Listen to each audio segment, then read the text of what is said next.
And welcome back to video number 12, which is the continuation of video number 11, the 5 strategies to passing your state board exam. In video 11, we talked the entire video about one strategy, learning the topics and not trying to memorize the questions. Today, we're going to talk about 2, 3, 4, and 5. Number 1 is a time-honored testing technique called front loading.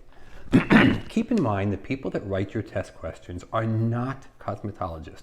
They are professional test question writers. That's what they do for a job. They have a theory known as front loading. They understand that when you walk into the test, you're very nervous, no matter who you are. I mean, it doesn't matter how smart you are.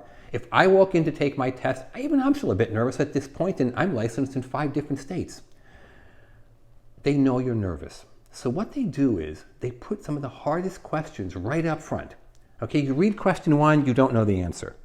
You read question 2, you don't know the answer. You read question 3, you don't know the answer. By question 4, you might as well quit and go home. Those of you old enough to play pinball, there was an expression called game over tilt. Okay, it's over. Don't let them do this to you. Don't play their game. Don't fall into their trap. If you don't know question 1, you skip it. Go to question 2. If you don't know question 2, skip it. Go to question 3. I don't care if you have to go to question 15. When you finally get one you know, answer it. And then answer everyone you know, and everyone you do not know, you skip. It's very, very simple. At the end, the system brings you back around.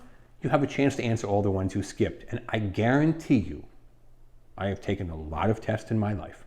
I guarantee you, half the ones you skipped, you now know the answer to. And you're thinking, why didn't I know this before? Because you were nervous. Now that you're thinking about it, you're calm, you've answered a bunch of questions, you know you're not going to run out of time. No one runs out of time. Everyone's petrified they will. No one does. Now you know you're not going to run out of time. And what you find is once your mind starts clicking into gear, you're like, oh yeah, of course that's answer B or it's answer C. Fill in the ones you know. If you don't know it, skip it again.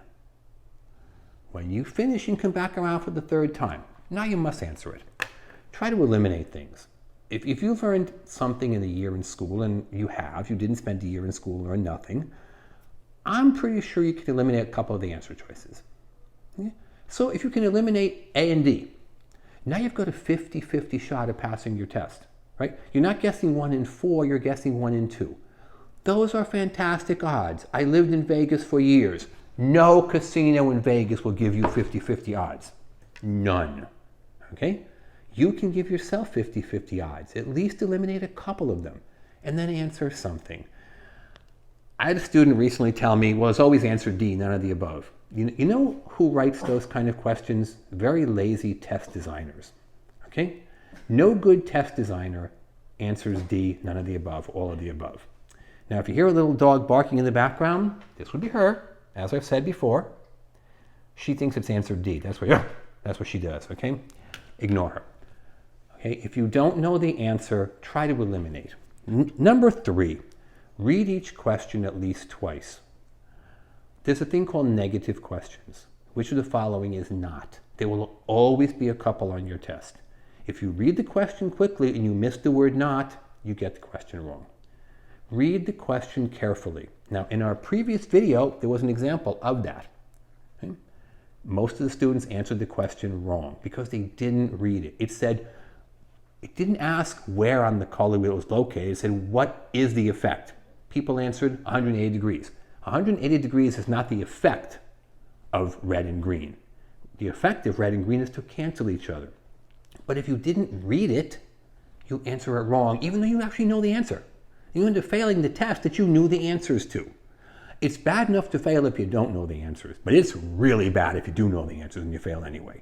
Read the question at least twice. Read it slowly. Read all 4 answer choices, not just answer A. Oh, A is good. No. Read all 4 answer choices and then pick your answer. Number 4. Oh, I covered it. I'm sorry about that. Read all the answer choices at least twice because sometimes answer A or B is kind of a good answer, but answer C or D is a much better answer. Well, if you stop immediately at B, you get the question wrong. And as we talked before, number 5, skip. If you don't know the answer, just skip the questions. So what are the 5 strategies? Number one, don't try to memorize questions. Understand the real topic, whether it's hair color or if it's decontamination, if it's hair cutting. Understand the topic. Don't try to memorize the questions. Number two, be aware of front loading, putting all the hard questions up front.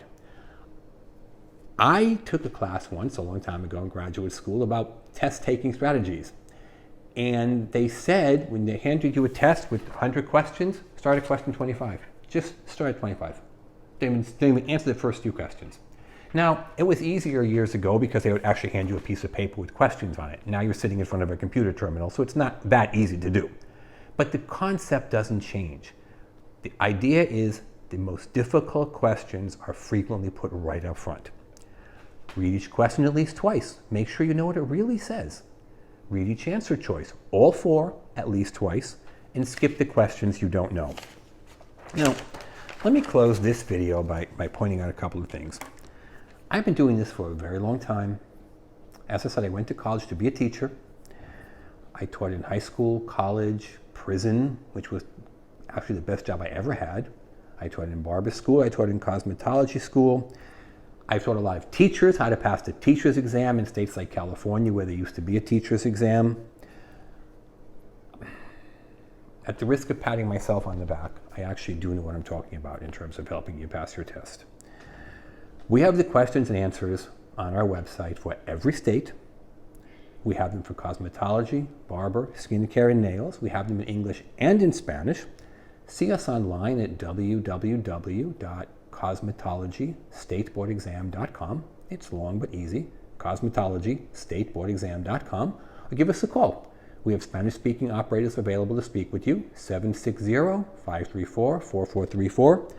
Please send us your comments. That way we know what you are struggling with, what you would like to hear about our videos in the future. Like our station, and please subscribe to be notified of future videos. I hope this helped you, and please tune in for video number 13.